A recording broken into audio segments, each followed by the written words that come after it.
നമസ്കാരം. Iran, Israel, America conflict 6 ദിവസം പൂർത്തിയാക്കുമ്പോൾ ഇറാൻ്റെ ഭാഗത്ത് നിന്ന് പുതിയതായി ഉണ്ടായ ഒരു ആക്രമണം അസർബൈജാന് നേരെയാണ്. അപ്പോൾ പുതിയ ഓരോ സ്ഥലങ്ങൾ ആക്രമിച്ച് തങ്ങൾ യുദ്ധത്തിൽ ആക്റ്റീവാണ് എന്ന് കാണിക്കാനുള്ള ഒരു ശ്രമമാണ് ഇറാൻ്റെ ഭാഗത്ത് നിന്ന് നടക്കുന്നത് എന്ന് വേണം വിചാരിക്കാം. അപ്പം അസർബൈജാനെ ആക്രമിച്ചതിൽ അസർബൈജാൻ പ്രതിഷേധിച്ചു. അപ്പോൾ പറഞ്ഞു ഞങ്ങളല്ല എന്ന് പറഞ്ഞു. ടർക്കിയുടെ നേരെ ആക്രമിച്ചപ്പോഴും ടർക്കി പ്രതിഷേധിച്ചപ്പോൾ ഞങ്ങളല്ല എന്ന് പറഞ്ഞു. നേരെ മറിച്ച് ഗൾഫ് രാജ്യങ്ങളെ, GCC രാജ്യങ്ങളെ ഒന്നും ആക്രമിച്ചതിനെ സംബന്ധിച്ച് അവരല്ല എന്നൊരു അഭിപ്രായമില്ല, ഞങ്ങൾ കാച്ചും എന്ന് മാത്രമേ പറഞ്ഞിട്ടുള്ളൂ. അപ്പം അസർബൈജാനും ടർക്കിക്കും നേരെ ഉണ്ടായ ആക്രമണത്തെ ടെഹ്റാൻ ഞങ്ങളല്ല എന്ന് പറയുമ്പം ഒരുപക്ഷെ ടെഹ്റാനിലെ പ്രധാന നേതൃത്വത്തിൻ്റെ അറിവോടെയല്ല ഇറാനിൽ നിന്ന് ഈ ആക്രമണങ്ങൾ ഉണ്ടായതെന്ന് വേണമെങ്കിലും വിചാരിക്കാവുന്നതാണ്. നമ്മൾ പറയുന്നു ഈ ആക്രമണങ്ങൾക്ക് കോർഡിനേഷൻ ഇല്ല, കാരണം അവരുടെ കമ്മ്യൂണിക്കേഷൻ നെറ്റ്വർക്ക് പൂർണ്ണമായും തകർന്നുപോയി. അപ്പോൾ IRGCയിൽ ഏതെങ്കിലും ഒരു കമാൻഡർക്ക് അയാൾക്ക് ദേഷ്യമുള്ള രാജ്യങ്ങളുടെ ഒക്കെ നേരെ തന്നെ അവർ മിസൈലുകൾ അയച്ചുകൊണ്ട് അവരുടെ വൈരാഗ്യം തീർക്കുന്ന ഒരു കാഴ്ചയാണ് നമ്മളിപ്പോൾ കണ്ടുകൊണ്ടിരിക്കുന്നത്. കാരണം അവരുടെ ഒരു ഒരു ഒരു യുണീക്കായിട്ടുള്ള അല്ലെങ്കിൽ എല്ലാവർക്കും കൂടെ കോമൺ ആയിട്ടുള്ള നേതൃത്വമില്ല.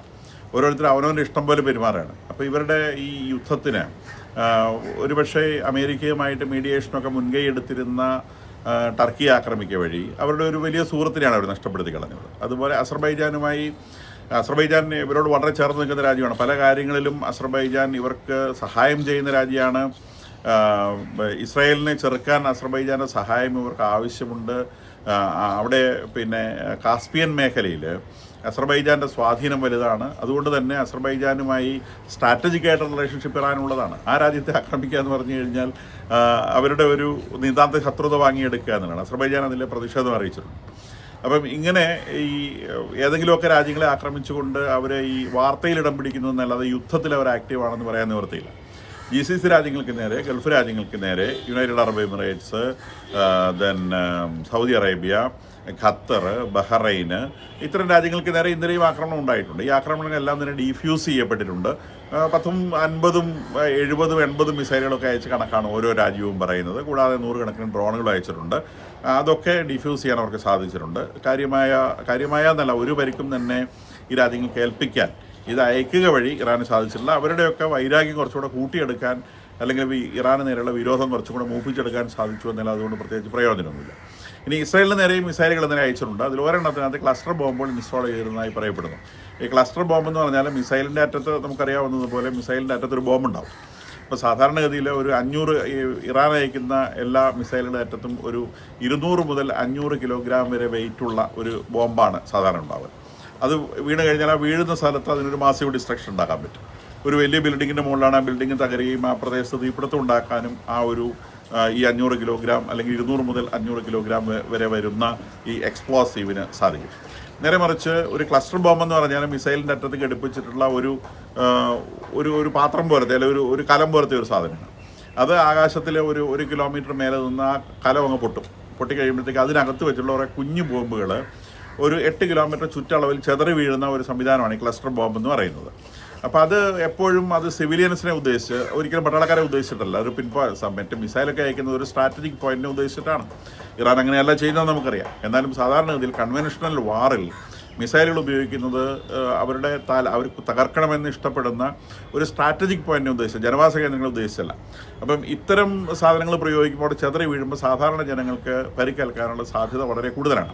മാത്രമല്ല നിലത്ത് വീഴുമ്പോൾ പൊട്ടുമെന്നാണ് കൺസെപ്റ്റ്. പക്ഷേ അതിനകത്തൊരു 20-30% പൊട്ടാതെ അവിടെ കിടക്കും. അപ്പോൾ ചിലപ്പോൾ യുദ്ധം കഴിഞ്ഞാലും ഈ സംഗതി കണ്ടെത്തിയെന്ന് വരികയില്ല. യുദ്ധം കഴിഞ്ഞ് 10 വർഷം കഴിഞ്ഞായിരിക്കും ആരെങ്കിലും അതിൻ്റെ മുകളിൽ പോയി തട്ടിയിട്ട് ഒരു വലിയ അപകടം ഉണ്ടാവുന്നത്.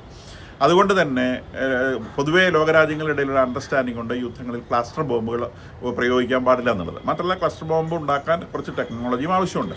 അപ്പം ഇറാൻ ഈ ടെക്നോളജി എവിടെ നിന്ന് കിട്ടിയെന്നുള്ളൊരു വിഷയമാണ്. ചൈനയായിരിക്കും മിക്കവാറും ടെക്നോളജി കൊടുത്തിട്ടുണ്ടാവുക, കാരണം ചൈനയ്ക്ക് ആ ടെക്നോളജി ഉണ്ട്. അപ്പോൾ ക്ലസ്റ്റർ ബോംബ് ഉപയോഗിച്ചു എന്നുള്ളത് അത് അവരെ സിവിലിയൻസിന് നേരെയാണ് ടാർഗറ്റ് ചെയ്യുന്നത്. അത് ഒരു കുറച്ചും കൂടി സിവിയറിറ്റി കൂട്ടുന്ന അല്ലെങ്കിൽ ആൻറ്റി ഹ്യൂമാനിറ്റി മനുഷ്യർക്കെതിരെ പ്രയോഗിക്കുന്ന ഒരു വിക്കറ്റ് നേഷൻ എന്നുള്ള ഒരു തെമ്മാടി രാജ്യം എന്നുള്ള ഇറാൻ്റെ ആ മുഖച്ഛായയ്ക്ക് ഒന്നുകൂടി പെയിൻ്റ് അടിക്കുന്നതാണ് ഈ പ്രവൃത്തി എന്ന് പറയാൻ നിവൃത്തിയില്ല. അപ്പം അമേരിക്കയും ഇസ്രായേലും ചെയ്യുന്നത് ഇറാനിലെ സ്ട്രാറ്റജിക് പോയിന്റുകളെ ആക്രമിക്കുക എന്നുള്ളതാണ്. അത് നിശ്ചയമായിട്ടും അതവിടെ തുടരുന്നുണ്ട് എന്നുള്ളത് നമുക്കറിയുന്ന സംഗതിയാണ്. അതിനുള്ള ഹെസ്ബുള്ളയുടെ നേരെയുള്ള ഇസ്രായേലിൻ്റെ ആക്രമണം വളരെ ശക്തമായി ലെബനോണിൽ നടക്കുന്നുണ്ട്. ഇന്നലെ നമ്മൾ സൂചിപ്പിച്ചതുപോലെ ലെബനോണിലെ കിഴക്കൻ മേഖലയെ ദ റെസ്റ്റ് ഓഫ് ദ രാജ്യവുമായിട്ട് വേർതിരിക്കുന്ന ലദാനിയ റിവറുണ്ട്. ആ ലദാനിയ റിവറിൻ്റെ മറുകരയിലേക്ക് അല്ലെങ്കിൽ അതിൻ്റെ വടക്ക് ഭാഗത്തേക്ക് പോകാൻ അവിടെ താമസിക്കുന്ന ആളുകളോട് ഇസ്രായേൽ പറഞ്ഞിട്ടുണ്ട്. കാരണം അതിൻ്റെ കിഴക്കൻ മേഖല പൂർണ്ണമായും ഇസ്രായേൽ ഏറ്റെടുക്കുകയാണ്. കിഴക്കനല്ല, തെക്കൻ മേഖല പൂർണ്ണമായും ഏറ്റെടുക്കുകയാണ്. വടക്കൻ മേഖലയിലേക്കാണ് ജനം മാറേണ്ടത്. ആ തെക്കൻ മേഖലയിൽ നിന്ന് ജനങ്ങൾ പൂർണ്ണമായി ഒഴിഞ്ഞു പോയിക്കൊണ്ടിരിക്കുകയാണ്. ഇപ്പോൾ ഹെസ്ബുള്ള അതിനെതിരെയൊക്കെ ഇപ്പോൾ പറഞ്ഞിട്ടുണ്ടെങ്കിൽ ഇതൊക്കെ വലിയ മനുഷ്യാവകാശ ലംഘനമാണ്. കാരണം മനുഷ്യാവകാശങ്ങൾക്ക് വേണ്ടി പ്രവർത്തിക്കുന്ന ഒരു സംഘടനയാണല്ലോ ഹെസ്ബുള്ള എന്ന് പറയുന്നത്. അപ്പോൾ അവർ പിന്നെ അവരുടേത് സെൽഫ് സാക്രിഫൈസ് ആണെന്ന് അവർ പറഞ്ഞിട്ടുണ്ട്. അതായത് യുദ്ധമല്ല, ഇത് സെൽഫ് സാക്രിഫൈസ് ആണ്. അതായത് സ്വയം കൊല്ലുകയാണ്, മരിക്കാൻ വേണ്ടി യുദ്ധം ചെയ്യാൻ വരികയാണ്. അപ്പോൾ ഇത് തന്നെയാണ് ഇറാനിലുള്ള ഈ IRGCയിലും അല്ലെങ്കിൽ ഇറാനിൽ യുദ്ധം ചെയ്യുന്നവരുടെയും attitude. That is self sacrifice. They are not waging a war. നമ്മളിപ്പോൾ യുദ്ധം ചെയ്യുന്നത് ജയിക്കാൻ വേണ്ടിയാണ് യുദ്ധം ചെയ്യുന്നത്. ഇവർ യുദ്ധം ചെയ്യുന്നത് മരിക്കാൻ വേണ്ടിയാണ്. അതുകൊണ്ട് തന്നെ ഈ യുദ്ധത്തിന് ഒരു അവസാനം എത്തിക്കുക എന്ന് പറയുന്നത് വളരെ ബുദ്ധിമുട്ടാണ്. നമ്മൾ ആദ്യം മുതലേ സൂചിപ്പിക്കുന്ന ഒരു കാര്യമാണ്. കാരണം ഇത് മതവുമായി ബന്ധപ്പെട്ട ഒരു വിഷയമാണ്. അപ്പോൾ അതുകൊണ്ട് തന്നെ ഈ വരുന്നവരൊന്നും യുദ്ധം ജയിക്കുക എന്നുള്ള ഉദ്ദേശത്തിലല്ല വരുന്നവർ, മരിക്കാൻ വേണ്ടി വരുന്നത്. അപ്പോൾ നമ്മുടെ നാട്ടിൽ നിന്ന് ഒരാൾ പട്ടാളത്തിൽ പോവുകയാണെങ്കിൽ, ഇന്ത്യൻ പട്ടാളത്തിൽ പോകുന്ന ഒരു പട്ടാളക്കാരൻ, അവൻ്റെ മനസ്സിലെന്താ ഉള്ളത്? ഒന്ന്, അവൻ പട്ടാളത്തിൽ എംപ്ലോയിഡ് അവന് ശമ്പളം കിട്ടണം.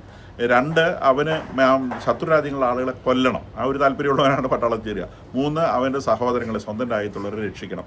ഈ മൂന്ന് താല്പര്യങ്ങളുമായിട്ടാണ് ഒരാൾ പട്ടാളത്തിൽ ചേരുന്നത്. എല്ലാ രാജ്യങ്ങളിലും അങ്ങനെ തന്നെയാണ്. പക്ഷേ ഇറാനിൽ പട്ടാളത്തിൽ ചേരുന്നത് അങ്ങനെയല്ല. ഇറാനിൽ പട്ടാളത്തിൽ ചേരുന്നത് മരിച്ച് സ്വർഗത്തിൽ പോയിട്ട് അവിടെ കിട്ടുന്ന ചില സൗകര്യങ്ങൾ അനുഭവിക്കാൻ വേണ്ടിയാണ്. ഇവിടെ 1 കിട്ടുന്ന അവിടെ 72 കിട്ടും എന്ന് പറഞ്ഞുകൊണ്ട്, അതും 100% ഫിനിഷിംഗ് ഉള്ള ടൈപ്പ് കിട്ടും എന്ന് പറഞ്ഞുകൊണ്ട് ആ ഒരു മോഹത്തിൽ പട്ടാളത്തിൽ പോകുന്ന ആളുകളാണ്. അതാണ് ഹെസ്ബുള്ളയിലുള്ളത്, ഹാമാസിലുള്ളത്, ഹൂത്തിയിലുള്ളത്. അതുകൊണ്ടാണ് ഇവറ്റകളെ ഒരിക്കലും നിങ്ങൾക്ക് വേരോടെ പറിച്ചു മാറ്റാൻ കഴിയാത്തത്. അവരൊരിക്കലും പോവില്ല. അപ്പോൾ ഒന്ന് കഴിഞ്ഞാൽ പിന്നെയും ഈ സ്വപ്നവുമായിട്ട് മനുഷ്യർ സ്വപ്നജീവികളാണല്ലോ, സ്വപ്നമായിട്ട് ഇതിനകത്ത് വരും.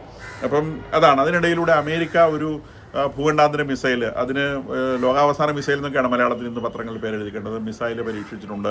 കൂടാതെ അവരൊരു ന്യൂക്ലിയർ ടെസ്റ്റ് നടത്തിയതായും സൂചനകൾ ലഭിക്കുന്നുണ്ട്. ഭൂമികുലുക്കത്തിൻ്റെയൊക്കെ മെഷർ വെച്ചുകൊണ്ട് ചൈനയാണ് ന്യൂസ് പുറത്തുവിട്ടിരിക്കുന്നത്. ഒരു മൈനർ ന്യൂക്ലിയർ ഡിവൈസ്, ഒരു ചെറിയ ഏരിയയിൽ വലിയ അപകടം വരുത്താൻ അല്ലെങ്കിൽ പരിക്ക് പറ്റിക്കാൻ സാധിക്കുന്ന ഒരു ന്യൂക്ലിയർ ഡിവൈസ് ഒരു അണ്ടർഗ്രൗണ്ട് ടെസ്റ്റിലൂടെ അമേരിക്ക ടെസ്റ്റ് ചെയ്തതായി ന്യൂസുകൾ പുറത്തു വരുന്നുണ്ട്. ഇനി ഇതൊക്കെയാണ് ഇപ്പോൾ യുദ്ധത്തെ സംബന്ധിച്ച് പറയാനുള്ള വാർത്തകൾ. അമേരിക്കയും ഇസ്രായേലും ഇറാനിൽ കയറി അക്ഷരാർത്ഥത്തിൽ മെയ്യാണ്. അവിടെ ഈ മദർ റജീമിൻ്റെ എല്ലാ സ്ഥാപനങ്ങളും തകർത്ത് കളയണം. മദർ റജീമുമായി ബന്ധപ്പെട്ട സ്ഥാപനങ്ങൾ തകർക്കുന്നു, IRGCയുമായി ബന്ധപ്പെട്ട സ്ഥാപനങ്ങൾ തകർക്കുന്നു, അവരുടെ കമ്മ്യൂണിക്കേഷൻ നെറ്റ്വർക്കുകൾ തകർക്കുന്നു. ഇത് വലിയൊരു രാജ്യമാണ്. അപ്പോൾ രാജ്യത്തിൻ്റെ അങ്ങ് ഡീപ്പ് ഇൻറ്റീരിയറിലേക്ക് കടന്നാണ് ഇപ്പോൾ ഇങ്ങനത്തെ നാശനഷ്ടങ്ങളെ ഏൽപ്പിക്കുന്നത്, തടയുന്നത്. അതിനിടയിൽ ട്രംപ് പറഞ്ഞിട്ടുണ്ട്, ഈ പറയുന്ന ഇറാനിലേക്ക് കടക്കുക, പട്ടാളത്തെ കൊണ്ട് കടക്കാതെ ഇറ്റ് ഈസ് സിംപ്ലി വേസ്റ്റ്, അതൊരു വേസ്റ്റാണ്. അത്തരം കാര്യങ്ങളിലേക്ക് നിൽക്കാൻ ഞങ്ങൾ ഉദ്ദേശിക്കുന്നില്ല എന്ന് അദ്ദേഹം ഇന്ന് പറയുകയുണ്ടായി. മാത്രമല്ല, ഇത് ഇറാനിയൻ ജനതയുടെ ഒരു മിഷനാണ്, അത് അവർ ചെയ്യട്ടെ എന്നുള്ള നിലയ്ക്കാണ് അദ്ദേഹം അതിനെക്കുറിച്ച് നമ്മൾ നേരത്തെ മുതൽ പറയുന്നത്. അത്തരം ഒരു ആറ്റിറ്റ്യൂഡ് തന്നെയാണ് സാധാരണഗതിയിൽ ഇവർ സ്വീകരിക്കാൻ സാധ്യത എന്നാണ് നമ്മൾ പറയുന്നത്. കൂടാതെ ഇസ്രായേൽ കാട്സ് ഇന്നലെ ഒരു ഇൻ്റർവ്യൂ നൽകിയതിലൊരു ഹീബ്രു മീഡിയയ്ക്ക് നൽകിയ ഒരു ഇൻ്റർവ്യൂ അദ്ദേഹം പറയുകയുണ്ടായി. ഇത് വളരെ നേരത്തെ പ്ലാൻ ചെയ്തൊരു സംഗതിയാണ്. പക്ഷേ ജൂണിലേക്കാണ് അവർ അത് ഉദ്ദേശിച്ചിരുന്നത്. അത് ഈ ഫെബ്രുവരിയിൽ തന്നെ തുടങ്ങാനിടയായ സാഹചര്യം ഇറാനിലുണ്ടായ വിപ്ലവമാണ്.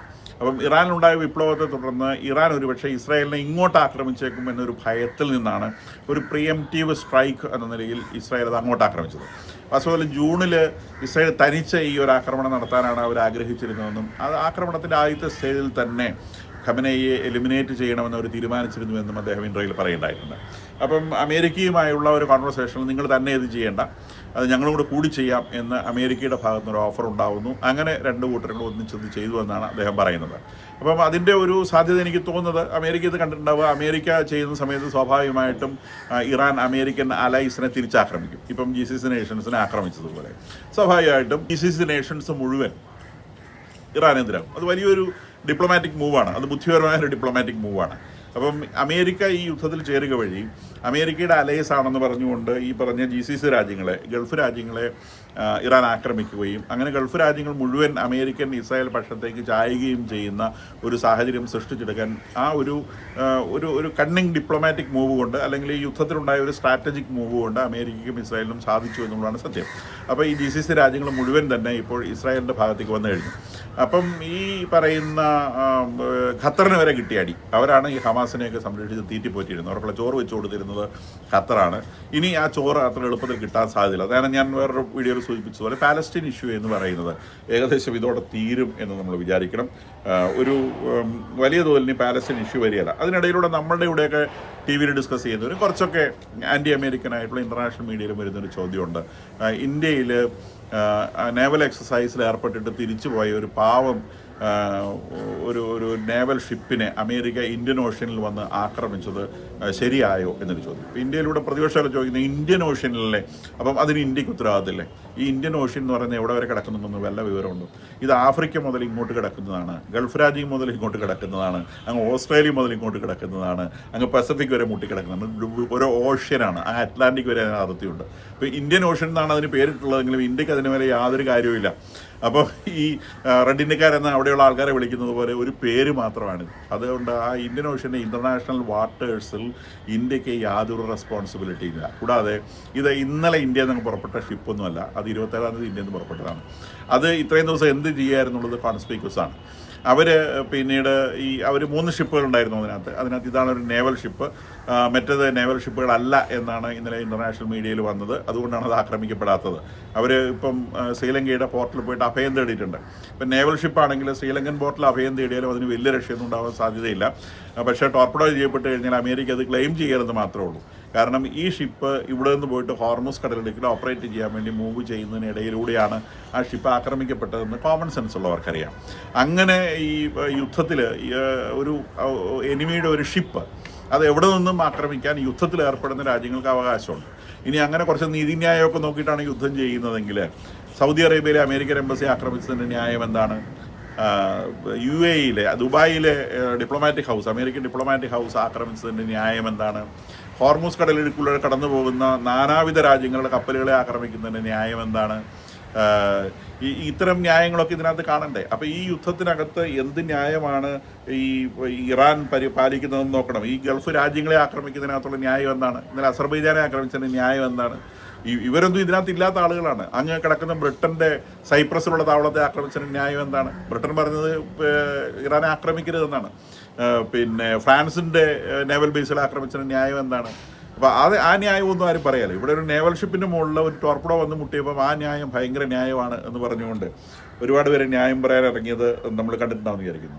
മാത്രമല്ല ഈ യുദ്ധം എന്ന് പറയുന്നത് ഇതിനെ തുടങ്ങിയ ഒരു സംഗതി ഒന്നുമില്ല. 1979 ഇറാനിൽ ഈ റജീം ചാർജ് എടുക്കുന്ന സമയത്ത് തന്നെ അവർ പറഞ്ഞു വെച്ച ചില കാര്യങ്ങളുണ്ട്. അത് അമേരിക്കയെ കൊല്ലും, ഇസ്രായേലിനെ കൊല്ലും, ലോകത്തുള്ള മുഴുവൻ ജൂതന്മാരെയും കൊല്ലുമെന്നാണ്. ഇത് ഓരോ ദിവസവും ഇവർ ആണയിട്ട് പറഞ്ഞുകൊണ്ടിരുന്ന സംഗതിയാണ്. 2015 പാലസ്റ്റീൻ സ്ക്വയറിൽ പ്രസംഗിച്ച ഖമനേയി പറഞ്ഞു, ഇനി 25 വർഷത്തിനുള്ളിൽ ഈ ഇസ്രായേലിനെ ഭൂമുഖത്ത് നിന്ന് തുടച്ചു നീക്കിയിരിക്കും. അന്ന് അവർ ബാക്കോട്ട് ചലിക്കുന്ന ഒരു ക്ലോക്ക് അവിടെ സ്ഥാപിക്കുകയുണ്ടായി. അതിൽ 10 വർഷം ബാക്കോട്ട് അത് ചലിച്ചു കഴിഞ്ഞു. ആ ക്ലോക്കിൽ അവർ നിശ്ചയിച്ച സമയമനുസരിച്ച് 2040 ഇസ്രായേൽ ഭൂമുഖത്ത് നിന്ന് തുടച്ചു നീക്കണം. നിങ്ങളെ കൊല്ലാൻ ഒരുവൻ നിൽക്കുമ്പോൾ അങ്ങോട്ട് കയറി അവനെ കൊല്ലുന്നത് സാമാന്യ ബുദ്ധിയല്ലേ? അതേ അവർ ചെയ്തുള്ളൂ. ഇവർ പിന്നെ യുദ്ധം എരന്ന് വാങ്ങിയവരാണ്. അപ്പോൾ അതിനകത്തിരുന്നുകൊണ്ട് നിങ്ങളെ കൊല്ലും എന്ന് പറഞ്ഞുകൊണ്ട് അവർ ന്യൂക്ലിയർ വെപ്പൺ ഉണ്ടാക്കുന്നു. എന്തിനാണ് ഇറാന് ന്യൂക്ലിയർ വെപ്പൺ എന്നതിനെക്കുറിച്ച് ഇത്തരം ചോദ്യങ്ങളൊന്നും ഈ ന്യായം പറയുന്നവർ എന്തുകൊണ്ട് ചോദിക്കുന്നില്ല? എന്തിനാണ് ഇറാന് ന്യൂക്ലിയർ വെപ്പൺ? ഇറാന് ന്യൂക്ലിയർ വെപ്പൺ ഇസ്രായേലിനെ ആക്രമിക്കാനാണ്, US-നെ ആക്രമിക്കാനാണ്, ജ്യൂസിനെ കൊല്ലാനാണ്. That everybody knows. അവരത് മുൻകൂട്ടി പറഞ്ഞിട്ടാണ് ചെയ്യുന്നത്, പറയാതെ അല്ല ചെയ്യുന്നത്, പറഞ്ഞിട്ടാണ് ചെയ്യുന്നത്.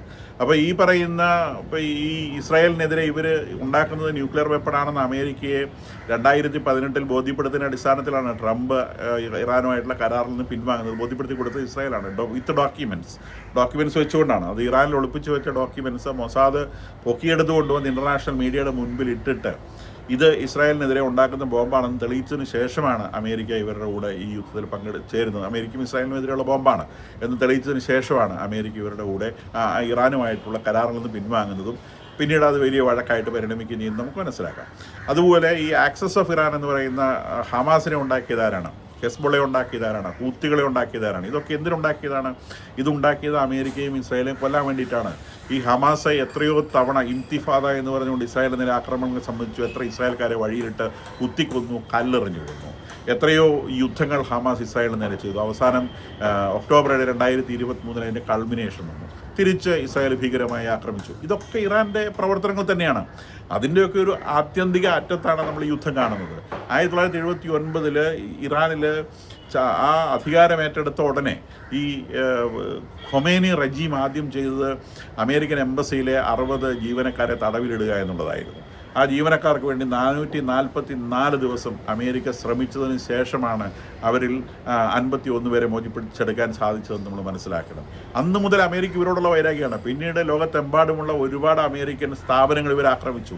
ഇറാൻ ഇറാഖ് യുദ്ധത്തിൽ അമേരിക്ക ജീവനുകൾ നഷ്ടപ്പെട്ടു, അമേരിക്കൻ ജീവനുകൾ നഷ്ടപ്പെട്ടു. അതിൻ്റെയൊക്കെ വാശി അമേരിക്ക ഉണ്ടെന്ന് മനസ്സിലാക്കണം.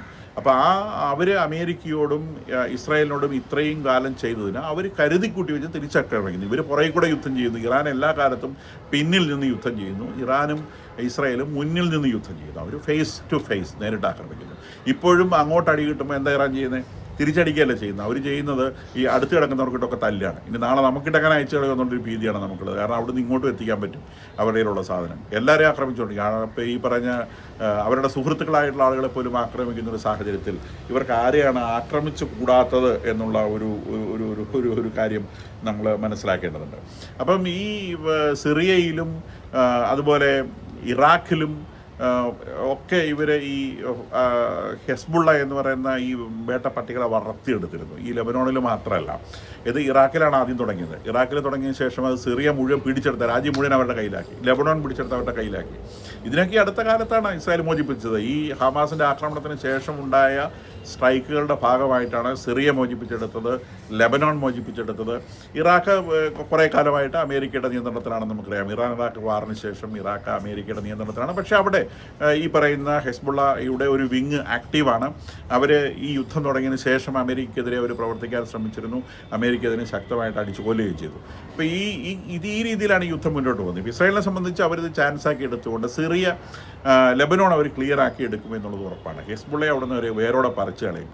കൂടാതെ ഹമാസിന് ഒരു കാലത്തും പറ്റി വെക്കത്തില്ല. ആ രീതിയിൽ എന്തായാലും ഈ ഇറാൻ ഇസ്രായേൽ US യുദ്ധത്തിൻ്റെ ഏറ്റവും ബെസ്റ്റ് റിസൾട്ടുകൾ നമ്മൾ കാണാൻ പോകുന്നത് ലെബനോണിലും പാലസ്റ്റീനിലുമാണ്. പാലസ്റ്റീൻ എന്നൊരു ചോദ്യം ഇനി ഉദിക്കാൻ പോകുന്നില്ല.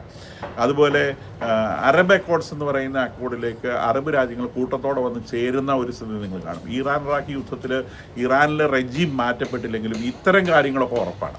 പാലസ്റ്റീൻ എന്നൊരു വാക്കിനെ ആരും ഉന്നയിക്കാൻ പോകുന്നില്ല. അതുപോലെ ഹമാസ് എന്നൊരു സാധനം എക്സിസ്റ്റ് ചെയ്യില്ല, ഹെസ്ബുള്ള എക്സിസ്റ്റ് ചെയ്യില്ല. ഇതൊക്കെ ഇവർ തീർത്തിരിക്കും. ഇനി ആകെയുള്ളത് ഒരു തവിട് പൊടിയായ ഒരു ഇറാൻ ഒരുപക്ഷെ ബാക്കിയായേക്കാം. അവിടുന്ന് മദർ റെജിമിനെ ഒരുപക്ഷെ തുടച്ചു നീക്കുന്നതിൽ ഇവർ വിജയിച്ചില്ല എന്ന് വരാം. കാരണം ഇത് വലിയൊരു രാജ്യമാണ്. ഈ രാജ്യത്തിനകത്ത് ഒരു കാലാൾപ്പള കേടി ഈ കാര്യം ചെയ്യുന്നത് കറണ്ടിലി എൻ്റെ ഒരു അഭിപ്രായത്തിൽ അത് എളുപ്പമുള്ള കാര്യമല്ല.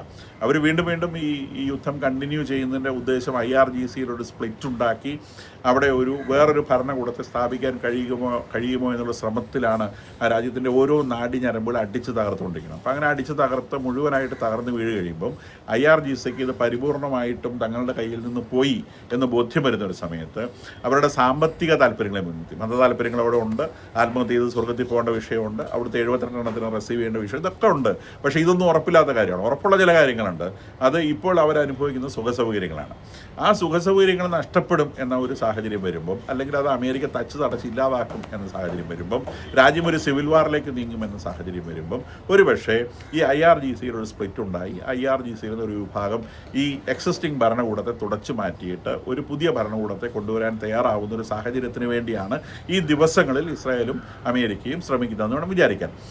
ആരെയോ ഒരാളെ താൻ കണ്ടെത്തിയതായി ട്രംപ് ഇന്നലെ അവകാശപ്പെട്ടിട്ടുണ്ട്. ഡയലോഗ് നടക്കുന്നതായി അദ്ദേഹം പറയുന്നുണ്ട്. അത് ഖമനയുടെ മക്കളാവുകയില്ല എന്നും അദ്ദേഹം പറയുന്നുണ്ട്. പിന്നെ ആരാണ് എന്നുള്ളതിനെ സംബന്ധിച്ച് അദ്ദേഹം സൂചനകൾ നൽകിയിട്ടില്ല. അപ്പം ഈ IRGCയിലൊരു സ്പ്ലിറ്റിൻ്റെ സൂചനകൾ കാണുന്നുണ്ട് എന്നാണ് അതിൽ നിന്നർത്ഥം. കൂടാതെ ഇൻഡയറക്റ്റായി അൺഒഫീഷ്യലായി പല ഗൾഫ് രാജ്യങ്ങളെയും ഇറാനിൽ നിന്ന് അരാക്ചിയും ഇറാനിയൻ ഗവൺമെൻറ്റിൻ്റെ ആളുകൾ, ഇറാനൊരു ഒഫീഷ്യൽ ഗവൺമെൻറ് ഉണ്ട്, അത് ആക്റ്റീവ് ഒന്നുമല്ല, എന്നാൽ പോലും അവർ മീഡിയേഷന് വേണ്ടി സമീപിക്കുന്നതായും വാർത്തകൾ പുറത്തു വരുന്നുണ്ട്. അപ്പം ഈ ദിവസങ്ങളിൽ എന്താണ് സംഭവിക്കാൻ നമുക്ക് കണ്ടിരുന്ന് കാണാം. എന്നാലും യുദ്ധത്തിൻ്റെ ഇൻറ്റൻസിറ്റി ഒക്കെ വളരെയേറെ കുറഞ്ഞിട്ടുണ്ട്. മിഡിൽ ഈസ്റ്റിലൊന്നും കാര്യമായിട്ടൊന്നും സംഭവിക്കാൻ പോകുന്നില്ല. ഇറാനാണ്ട് പുതിയ സാധനം നാളെ എടുത്ത് പ്രയോഗിക്കും എന്ന വാചകം ഇതുവരെ യുദ്ധം തുടങ്ങിയ ദിവസം മുതൽ ലോകം ഒരിക്കലും കാണാത്ത ഏതാണ്ടൊക്കെ സാധനം അവർ പുറത്തേക്ക് എടുക്കും എന്നൊക്കെ അവർ പറയാറുണ്ടായി. അവർ പുറത്തേക്ക് എടുക്കണമെങ്കിൽ അത് അകത്ത് തന്നെ വെച്ചുകൊണ്ടിരിക്കത്തേ ഉള്ളൂ. കാരണം എടുക്കാനുള്ള സ്ഥലമൊക്കെ പണ്ടേ ഇസ്രായേലും അമേരിക്കയും പൂട്ടി വെച്ചിട്ടുണ്ട്. ഇനി അതെങ്കിലും സബ്മറൈനകത്ത് ഒളിപ്പിച്ച് എന്തെങ്കിലും സാധനം ഇവരുടെ കയ്യിൽ ഉണ്ടോ എന്നൊരു ചോദ്യമുണ്ട്. പക്ഷേ ലോകമെമ്പാടും അമേരിക്കൻ അലയൻസിൻ്റെ ലെൻസിൻ്റെ കീഴിലാണ്. അപ്പം ആ ലെൻസ് വെച്ചുകൊണ്ട് അവർ ലോകത്തിൽ മുഴുവൻ മോണിറ്റർ ചെയ്തുകൊണ്ടിരിക്കും. അതിനിടയിലൂടെ ഇസ്രായേലിൻ്റെ ആണവ കേന്ദ്രത്തെ ആക്രമിക്കുമെന്നൊരു ഭീഷണിയും ഇറാൻ മുഴക്കിയിട്ടുണ്ട്. അതിൻ്റെ ആണവ കേന്ദ്രത്തെ മുഴക്കി എന്തൊക്കെ സംഭവിക്കും എന്നൊക്കെ പറഞ്ഞുകൊണ്ട് ഇന്നൊക്കെ പല സ്ഥലത്തും അനാലിസിസ് കണ്ടു. ആണവ കേന്ദ്രത്തേക്ക് ആക്രമിക്കാനാണ് പണ്ടേ ഒരു ആക്രമിക്കുന്നത്. ഈ കൈയും കാലും ഒടിഞ്ഞ് തലയൊടിഞ്ഞ് കിടക്കുമ്പോഴാണ് ഈ ആണവ കേന്ദ്രത്തെ ആക്രമിക്കാൻ പോകുന്നത്. കൂടാതെ ഇസ്രായേലിൻ്റെ ആണവ കേന്ദ്രം എന്താ പ്രൊട്ടക്ഷൻ ഇല്ലാത്ത സ്ഥലമാണ്. ഇവർ വന്നാലങ്ങ് ഓലപ്പടക്കം ഇട്ട് പൊട്ടിക്കാൻ വേണ്ടിയിട്ട്. അപ്പോൾ അത് നടപ്പുള്ള കാര്യമൊന്നുമല്ല. അപ്പം അതൊക്കെ വെറുതെ ഇങ്ങനെ വാചകം ഇടുന്നതാണ്. ഞാൻ അങ്ങനെ ചെയ്യും ഇങ്ങനെ ചെയ്യും. അത് നടുവൊടിഞ്ഞ് കിടക്കുന്ന പാമ്പ് ചുറ്റും തങ്ങി നിൽക്കുന്നവരെ ചീറ്റി കാണിക്കുന്നത് പോലത്തെ ഒരു സ്ഥിതി മാത്രമായിട്ട് പരിഗണിച്ചാൽ മതി. എന്തായാലും യുദ്ധത്തിൻ്റെ ഇൻറ്റൻസിറ്റി ഇന്നലത്തേക്കാൾ ഇന്ന് കുറവാണ്. ഓരോ ദിവസം കഴിയുന്തോറും അതിൻ്റെ ഇൻറ്റൻസിറ്റി കുറഞ്ഞു വരികയും നേരെ മറിച്ച് ഇറാൻ്റെ ഉള്ളിൽ യുദ്ധത്തിൻ്റെ ഇൻറ്റൻസിറ്റി കൂടുകയും ചെയ്യുന്നു എന്നുള്ളതാണ്. ഇറാൻ്റെ ഉള്ളിൽ ഇൻറ്റൻസിറ്റി കൂടുകയാണ്. ഇവർ ഫ്ലൈറ്റുകളുടെ സോർട്ടീസിൻ്റെ എണ്ണം കൂട്ടുന്നു, ഇടുന്ന ബോംബുകളുടെ എണ്ണം കൂട്ടുന്നു. കാരണം ഇറാൻ്റെ എയർ ഡിഫൻസ് കുറയുന്നതിനനുസരിച്ച് വിമാനങ്ങളും മിസൈലുകളും അതിനകത്തേക്ക് എരച്ചു കയറുകയാണ്. അപ്പം ഇറാൻ്റെ ഉള്ളിൽ യുദ്ധം കൂടുകയാണ്. ബാക്കി ഇറാൻ്റെ പുറത്തേക്കുള്ള യുദ്ധം കുറഞ്ഞു വരികയാണ്.